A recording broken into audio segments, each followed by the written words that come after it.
सभी को जय मसीह की। एक और बार परमेश्वर ने ऐसा मौका दिया कि हम वचन से सुन सकें, और इस रविवार के संडे को हम फिर से जो अपना ब्लेसेड सीरीज है उस सीरीज में आखिरी दिन में आ गए हैं, आखिरी सेशन में आ गए हैं।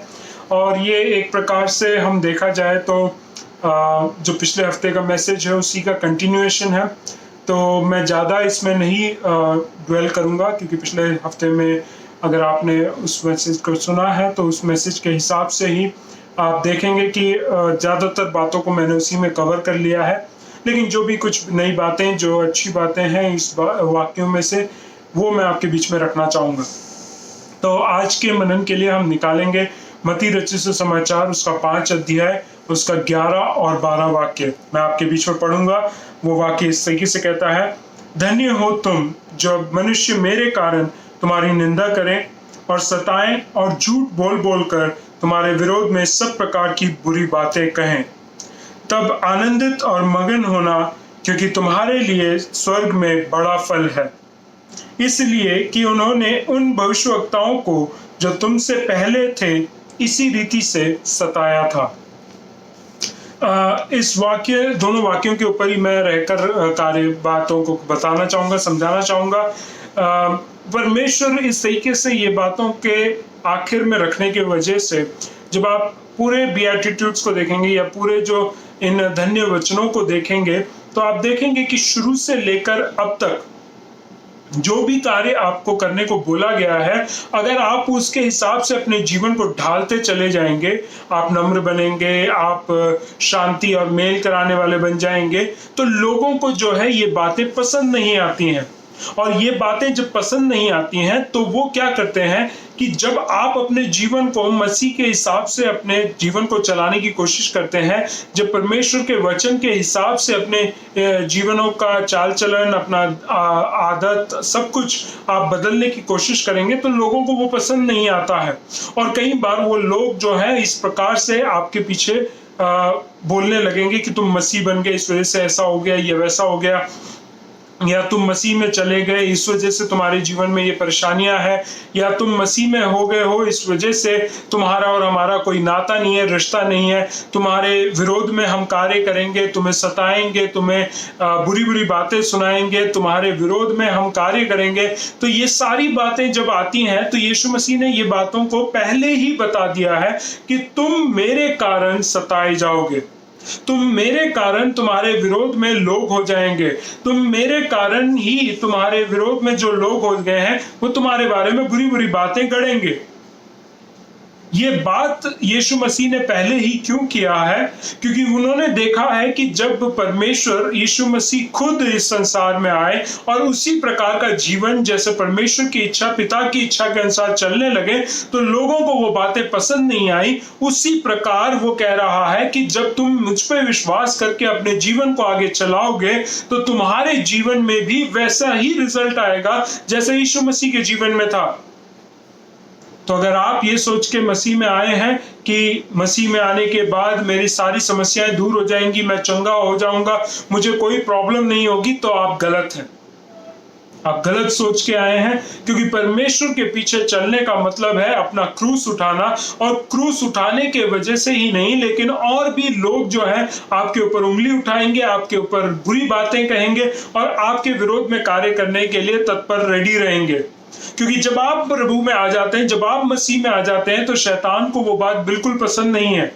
और उसको नापसंद होने के वजह से ही वो आपके जीवन में ऐसे कार्य, ऐसे लोगों को लेके आएगा जिसके वजह से आपका विश्वास टूट जाए या कमजोर हो जाए, या आप पीछे मुड़कर वापस परमेश्वर को छोड़कर अपने पुराने जीवन में आ जाएं। लेकिन परमेश्वर इस बात को समझाना चाह रहा है कि तुम लोग जो सताव को सह रहे हो, तुम्हारे विरोध में जब बातें उठती हैं, तुम्हें जब लोग छोड़ जाते हैं, तुम धन्य हो, क्योंकि तुम अपने कारण की वजह से ये बातें नहीं हो रही है, लेकिन तुम मसीह में होने की वजह से ये कारण, अगर बातें तुम्हारे जीवन में हो रही हैं, तो आप धन्य हो। Praise the Lord. क्योंकि हमारा जो उद्धार करता है, जिसके पीछे हम चल रहे हैं, उन्होंने इन सारी बातों को झेला है, और इन सारी बातों को झेल कर भी उन्होंने अपने जीवन में ये करके दिखाया है कि वह पिता की इच्छा को पूरा कर सके। और उसी बात की मांग हमसे रखी जा रही है इस समय में कि हम अपने जीवन में जब हम अपने जिंदगी को बिता रहे हैं तो हम अपने आप को इस तरीके से बिताएं कि हम मसीह के साथ जुड़े रहें, और उसके साथ जुड़े रहने के वजह से अगर हमारे जीवन में कोई समस्या आती भी है तब भी हम मसीह का हाथ ना छोड़ें। बात यह है कि इसमें एक और मोटिवेशन या उत्साह का कारण जो परमेश्वर का वचन हमें सिखा रहा है वो ये सिखा रहा है कि तुम जो परमेश्वर के साथ रहते हो, तुम जब सताए जाते हो, तुम्हें जब परेशानी आती है, तुम्हारे बीच में जब प्रॉब्लम्स आती हैं, उन सब के बीच में भी अगर तुम परमेश्वर के साथ विश्वास योग्य रहकर जीते हो तो तुम्हारे लिए एक बड़ा फल रखा गया है। जब हम पिछला वाक्य भी अगर हम देखें, 5:10 वाक्य अगर हम देखें तो वह कहता है, धन्य है वे जो धर्म के कारण सताए जाते हैं क्योंकि स्वर्ग का राज्य इन्हीं का है। परमेश्वर ने स्वर्ग का राज्य उन लोगों को दे रखा है जो लोग सताव को सहते हैं, क्योंकि परमेश्वर में होने के वजह से अगर आपके जीवन में सताव हो रहा है तो वो सताव को सहने से आपका फायदा ही है। अब जब सहने की बात आती है तो हम कई बार कुड़कुड़ाते हैं, हम कई बार परमेश्वर से सवाल करते हैं, हम परमेश्वर पे डाउट करते हैं, तो वो गलत है। सहने का मतलब है मुझे परमेश्वर पे पूरा भरोसा है, पूरा यकीन है, और उस पे मैं आश्रित होकर अपने जीवन को जब चला रहा हूं तो मेरे अंदर कोई डाउट नहीं आएगा, कोई संदेह नहीं आएगा, लेकिन मैं पूरे भरोसे के साथ अपने जीवन को परमेश्वर के लिए बिताना शुरू करूंगा और उसी के अनुसार अपने जीवन को चलाता रहूंगा और यहां तक चलाऊंगा जब तक मृत्यु या उसका आगमन ना आ जाए। जब ऐसा जीवन कोई बिताता है तब उस व्यक्ति को कहा गया है कि तुम्हें एक पुरस्कार, बड़ा सा इनाम रखा गया है। अनंत काल का राज्य, परमेश्वर के साथ अनंत काल के लिए वास करने का मौका आपके हाथ में आ जाएगा अगर आप इन सतावों के बीच में अपने आप को स्थिर रखते हैं। यही नहीं, परमेश्वर आगे भी इस वचन में 12वें वाक्य में इस तरीके से कहता है, इसलिए कि उन्होंने उन भविष्यवक्ताओं को जो तुमसे पहले थे इसी रीति से सताया। यीशु मसीह अपने ही बातों को नहीं रख रहा है, मेरे वजह से तुम्हें सताव नहीं आएगा, लेकिन एक और कारण है कि तुम्हारे से पहले भी अगर कोई परमेश्वर की आवाज को, बुलाहट को सुनकर परमेश्वर के कार्य को करने के लिए लोगों के बीच में गया है तो उनको भी सताव मिला है। मान लीजिए अगर आपसे कोई पूछ रहा है कि आप मसीह में हो या नहीं, या मसीह में आपकी जिंदगी मजबूत है या नहीं, वो इसी बात से प्रकट होता है कि कितना सताव आपके जीवन में हो रहा है। क्योंकि अगर आपके जीवन में कोई सताव नहीं है, कोई परेशानी नहीं है, कोई मुसीबत नहीं है मसीह में होने के वजह से, फिर आप सोच लीजिए कि आपने कहीं ना कहीं समझौता किया है, कहीं ना कहीं आपने परमेश्वर के वचन को साइड में रखकर अपने सोच या समाज के सोच या परिवार के सोच को प्राथमिकता देकर अपने जीवन में कुछ समझौते करे हैं, और इसी वजह से आपके जीवन में ना तो समाज से, ना आपके दोस्तों से, ना पड़ोसी से, ना आपके परिवार से कोई समस्या आपको आ रही है। लेकिन अगर आप अपने जीवन में बिना समझौते के अगर एक जीवन को बिता रहे हैं तो आपके जीवन में जरूर सताव आएगा, जरूर आपके जीवन में ऐसी परेशानियां आएंगी, लोग आपको छोड़ेंगे, लोग आपके विपरीत में कार्य करेंगे, लोग आपके बारे में बहुत बुरा भला कहेंगे। ये बातें संभव है, अनिवार्य हैं, ये बातें इनएविटेबल हैं, यानी कि इनको कभी हटाया नहीं जा सकता है, ये होंगी जरूर। मैं ये बात क्यों कह रहा हूं, क्योंकि मैं खुद अपने जीवन में जब मैं देखता हूं, जब मैंने सेवकाई में शुरुआत में हाथ डाला और जब पिताजी की डेथ हो गई उसके बाद जब मैं सेवकाई में आया, मैंने देखा कि लोग मेरे विरोध में हो रहे हैं, मैंने देखा कि लोग मेरे विरोध में बातें कर रहे हैं, मैंने देखा कि लोग मेरे विरोध में कार्य कर रहे हैं या कलीसिया को तोड़ने की कोशिश कर रहे हैं। मैंने बहुत कुछ देखा है, अनुभव किया है, लेकिन उन सारे अनुभवों के बीच में भी मेरे को परमेश्वर ने टूटने नहीं दिया, मेरे को परमेश्वर ने बिखरने नहीं दिया, क्योंकि मेरे पीछे लोग थे प्रार्थना करने वाले। लेकिन उससे बढ़कर, उन लोगों से बढ़कर मैं जो भरोसा रखता हूं, मेरा परमेश्वर मेरे को चला रहा था, मुझे संभाल रहा था। प्रभु की स्तुति हो। कहने का मतलब क्या है कि जितना आप परमेश्वर के लिए कार्य करेंगे, जितना आप परमेश्वर के लिए सेवा करने की कोशिश करेंगे, उतनी ही समस्या आपके जीवन में बढ़ सकती हैं। उसका एग्जाम्पल हमारे लिए पहले जो भविष्यवक्ताएं थी उनके एग्जाम्पल्स आप ले सकते हैं कि इज़राइल में जितने भी भविष्यवक्ता आए उनको किसी को भी आदर सम्मान नहीं दिया गया, जितना उनको मिलना चाहिए था उतना उनको नहीं मिला है। लेकिन परमेश्वर के लोग जो हैं, जो उसकी प्रजा कहलाते हैं, वे लोग भी इन भविष्यवक्ताओं के विरोध में हो गए। अन्य जाति तो बात की बात है, खुद के लोग जब विरोध में हो जाते हैं तो कितना ही दुख होता है। लेकिन मैं ये समझाना चाहता हूं कि अगर आप मसीह में होने के बावजूद भी, मसीह के साथ चलने के बावजूद भी, मसीह के विचारों को, इच्छाओं को अपने जीवन में पूरा करने के बावजूद भी, अगर मसीह के खुद लोग जो संसार में नहीं लेकिन कलीसिया में पाए जाते हैं, वे लोग भी अगर आपके विरोध में हो जाए, मैं आपको कहना चाहता हूं उस सताव को भी आप सह लो, क्योंकि आपके लिए एक बड़ा इनाम रखा गया। कहने के लिए बहुत आसान होगा, आप कह रहे होंगे कि आप कह रहे हो, हम सुन रहे हैं, बहुत अच्छी बात है और बहुत ही सुनने के लिए अच्छी बात है, लेकिन जब कार्य करने की बात आती है तो मुसीबत आती है। मैं ये कहना चाहता हूं, अपने जीवन को गवाह रखते हुए, साक्षी परमेश्वर को बनाते हुए, मैं ये कहना चाहता हूं कि परमेश्वर आपके साथ रहेगा, परमेश्वर आपको चलाएगा, परमेश्वर आपको संभालेगा। आपको किसी बात की चिंता करने की जरूरत नहीं है। जब ये लोग और दरवाजे और जो रास्ते हैं, जब जिसके ऊपर आपका आश्रय था, वे सब लोग अगर आपको छोड़ जाएं या बंद हो जाएं या खत्म हो जाएं, फिर भी परमेश्वर जो है आपके साथ रहेगा, आपको चलाएगा, आपको सामर्थ देगा, आपको शांति देगा, आपको बुद्धि और ज्ञान से भरपूर करेगा, अपनी इच्छा को वो प्रकट करेगा, अपने सामर्थ आत्मा से भरेगा, वरदानों से भरेगा, आपको गुणों से भर देगा और आपको ऐसे तरीके से तैयार कर देगा कि समस्याएं जीवन की कोई भी क्यों ना हो, वो आपके सामने क्यों ना खड़ी हो, आप उसका सामना करने के लिए समर्थ होंगे। चाहे भविष्यवक्ता को सताया हो, मेरे प्रभु यीशु मसीह को अगर सताया हो, मुझे पूरा गारंटी है अगर मैं भी मसीह के बताए हुए मार्गों में चलूं, उसके वचन के हिसाब से अपने जीवन को चलाऊं, तो मेरे जीवन में भी सताव आ सकता है और मैं उसके लिए पहले से ही प्रिपेयर्ड होना चाहिए। हर एक व्यक्ति, हर एक मसीह जो है, इस बात के लिए तैयार रहना चाहिए। अगर हमने ये निर्णय ले लिया है कि मसीह के अनुसार अपने जीवन को चलाना है, उसकी इच्छा के अनुसार अपने जीवन को चलाना है, उसके वचन और उसके आत्मा की अगुवाई में होकर अपने जीवन को चलाना है, तो जब आप उस निर्णय को लेकर अपने जीवन में बदलाव लाना शुरू कर देंगे, आप देखेंगे कि लोग आपके विरोध में हो रहे हैं। शायद वो आके स्ट्रेट फॉरवर्ड आके आपके मुंह पे नहीं बोलेंगे कि मैं आपके विरोध में हूं। उनकी सोच, उनका चेहरा, उनका ढील डॉल, उनका चाल चलन, उनका स्वभाव आपके प्रति, उनकी बातें, उनकी कांटे और तीर भरे बातें आपको चुभने लगेंगी और आप सोचेंगे कि क्या हो गया। तो मैं समझाना चाहता हूं, यीशु मसीह आपके जीवन में आया, आपका जीवन बदलने लगा और वो बदलाव सबको पसंद नहीं आया। सबको पसंद आए ना आए, शैतान को बिल्कुल पसंद नहीं आया।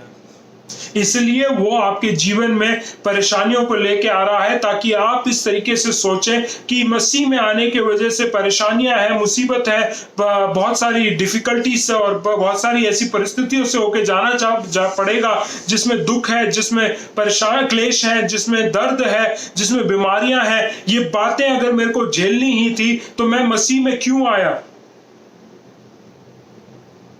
शैतान इस तरीके से भी कार्य करके आपको अपने विश्वास से डगमगा सकता है, भटका सकता है, गुमराह कर सकता है। लेकिन मैं आपको एक सांत्वना देना चाहता हूं, मैं आपको एक उत्साह का वचन देना चाहता हूं। यीशु मसीह आपका हाथ नहीं छोड़ेगा, वो आपको कभी नहीं त्यागेगा। इन सताव के बीच में अगर आपको लगता है कि हम मर जाएंगे, हम नष्ट हो जाएंगे, हमारा परिवार का क्या होगा, वो बातें आपको छोड़नी पड़ेंगी, क्योंकि मसीह ने अगर आपके लिए एक पुरस्कार रखा है, एक बड़ा इनाम रखा है। अगर आपको स्वर्ग का राज्य का वारिस बनना है तो आपको यहाँ की सताव, क्षण भर की सताव को भूलना होगा। सताव अगर होगा तो उसको सहना भी होगा। मसीह के लिए जीना, मसीह में मरना हमारे लिए लाभ होना चाहिए। मैं इतनी बातें आपको क्यों समझा रहा हूं? क्योंकि हम अपने जीवन में छोटी सी परेशानी भी आ जाए, उसमें हम परमेश्वर से सवाल करने के लिए खड़े हो जाते हैं और कहते हैं, क्यों परमेश्वर, मैं ही क्यों? मेरे दूसरे विश्वासी भाई बहन के जीवन में कोई प्रॉब्लम नहीं है, अन्य जाति लोगों को देखो, उनके जीवन में कोई प्रॉब्लम नहीं है, मैं ही क्यों? किसी महान व्यक्ति ने इस तरीके से कहा था, मुझे उसका नाम याद नहीं आ रहा, लेकिन उसने इस बात को कहा कि जब आपके जीवन में दर्द होता है, वो दर्द अगर आप सह जाओ, तो अगली बार जब वो दर्द होता है तो आप उस दर्द को झेलने के लिए तैयार। परमेश्वर हमारे जीवन में मुश्किल घड़ियां, मुश्किल परिस्थितियां इसलिए लेके आता है ताकि हम उस परिस्थितियों में से गुजर कर, उसमें से निकल नहीं जाए, उसमें से होकर जब निकलते हैं तो हम सामर्थी हो जाएं, ताकि कल को अगर वही समस्या हमारे सामने आएगी तो हम कह सकते हैं, अरे ये तो कुछ भी नहीं है।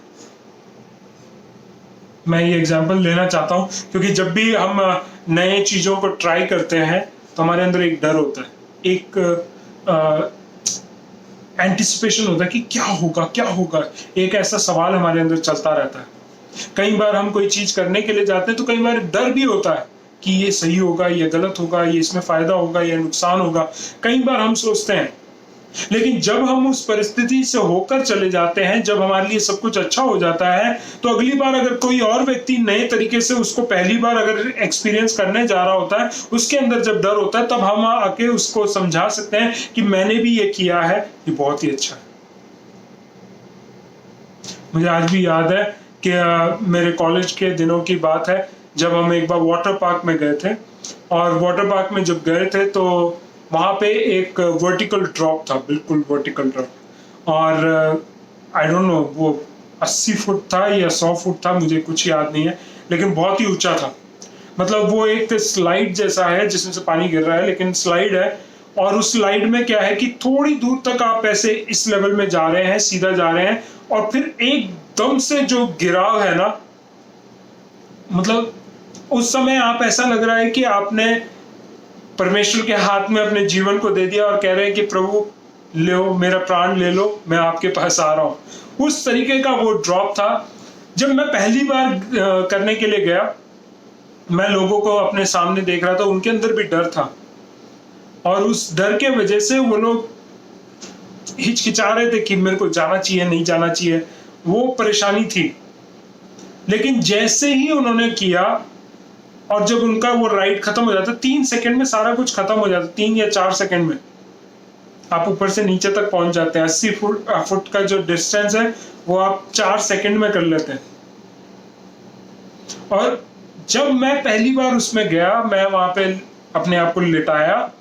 और थोड़ा सा धक्का दिया, क्योंकि धक्का देना पड़ेगा तभी आगे जाएंगे। जब मैं आगे गया और मैंने जो दृश्य देखा कि हम नीचे को जा रहा हूं, मैं बिल्कुल अकेले, मेरे को हाथ ऐसे रखने को बोला और बिल्कुल नीचे जाने को बोल दिया, और मैं जब नीचे जा रहा हूं, मेरे को पता है कि तेज से मैं नीचे जा रहा हूं, पैरों के ऊपर जो पानी का वो भाव लग रहा है वो पूरे मुंह पे छींटे मार रही हैं, और मुझे ऐसा लग रहा था कि मैं बस ऐसे ही नीचे जाते जाते मैं ही ऊपर पहुंच जाऊंगा। लेकिन जैसे ही मैंने वो पहली बार खत्म किया, उसके बाद मुझे ऐसा एक आनंद मिला, मैंने कहा कि यार ये तो बहुत ही अच्छा है, मुझे एक और बार करना चाहिए। जो चीज मुझे 4 सेकंड लगे नीचे आने में, वही चीज मुझे 20 मिनट लगे ऊपर पहुंचने के लिए। पहुंच के फिर जब मैं खड़ा था उस लाइन में, फिर मैं जब खड़ा था तब मेरे अंदर डर नहीं था, क्योंकि मुझे पता था कि ये क्या होने वाला है, क्या होगा और कैसा मुझे फील होगा जब मैं नीचे पहुंचूंगा, और इसलिए फिर वो मेरे लिए आसान हो गई। देखिए, कई बार कोई परेशानी, कोई मुसीबत, कोई लोग हमें जब छोड़ के जाते हैं, ये शायद हमारे लिए पहला एक्सपीरियंस हो सकता है, लेकिन मेरा कहने का मतलब है कि अगर आप उस एक्सपीरियंस में से निकल कर आ जाएंगे तो अगली बार जब वो आपके जीवन में होगा आपको ज्यादा प्रभाव नहीं करेगा। कहने का मतलब, ये सताव जब आपके जीवन में आएगा, जब परेशानियां, परिस्थितियां, लोग आपके विपरीत में हो जाएंगे, पहली बार जब होता है तो बहुत बुरा लगता है, और कई बार ऐसा लगता है कि हम निस्सहाय हो जाते हैं, निरुपाय हो जाते हैं, और कई बार हम सोचते हैं कि हमारा कोई सुझाव नहीं है, कोई भी सहायता नहीं है, हम इसमें से नहीं निकलेंगे, हम इसी में नाश हो जाएंगे। लेकिन परमेश्वर जब आपके साथ साथ चलता है, आपको सामर्थ देता है, आपकी अगुवाई करता है, तब आप देखेंगे कि आप आराम से उन बातों में से निकल कर आ रहे हैं। और जैसे ही आप निकल के आते हैं, फिर जब वो परेशानी आपके जीवन में आती है, तो आप परमेश्वर से कहेंगे, परमेश्वर मैंने इस बात में ये देखा था कि आप मेरे साथ थे, अभी भी आप मेरे साथ हैं, इसलिए मैं सामर्थ के साथ और एक साहस के साथ इन परिस्थितियों का सामना कर सकता हूं। परमेश्वर आपको सामर्थी बनाना चाहता है, आपके विश्वास को बढ़ाना चाहता है, आपके विश्वास को मजबूत करना चाहता है और आपको उसी विश्वास में बनाए रखना चाहता है। इसलिए परमेश्वर उत्साह में आपको कह रहा है कि आपके लिए एक बड़ा धन या बड़ा पुरस्कार रखा गया है, एक बड़ा फल आपके लिए रखा गया, अनंत काल के लिए उसके साथ वास करना। आप निर्णय लीजिए कि इन सताओं को देखकर, इन सताओं के बीच में आप छोड़कर भागें या मसीह के साथ बने रहें, उस पर आश्रित हो जाएं, उस पर भरोसा करें। वो संभाल सकता है और संभालेगा,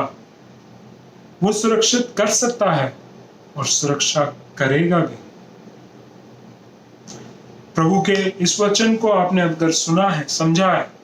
तो अपने जीवन में अगर आप सताओ और परेशानियों से होकर जा रहे हैं, लोग आपके विरोध में हैं, लोग आपको छोड़कर गए, तो मैं आपसे इतना ही कहना चाहता हूँ, मसीह में बने रहो, मसीह के साथ विश्वास में बने रहो। निश्चय ही आपको आपका पुरस्कार, आपका बड़ा फल मिलेगा। क्यों ना मैं आपके लिए प्रार्थना करूं। सभी अपने आंखों को बंद करें, हम प्रार्थना करें। स्वर्गीय पिता परमेश्वर, हम धन्यवाद के साथ आपके चरणों में आते हैं। इस ब्लेसेड सीरीज का जो क्वेस्ट है, उस क्वेस्ट के अंत के इस पड़ाव में आने के लिए आपने हमें मौका दिया। सारे जो मैसेजेस हैं, उन मैसेजेस के द्वारा आपने हमें सिखाया है किस तरीके से हमारे स्वभाव में परिवर्तन होना चाहिए, और उस परिवर्तन के साथ साथ आपने हमें आज के दिन ये सिखाया भी है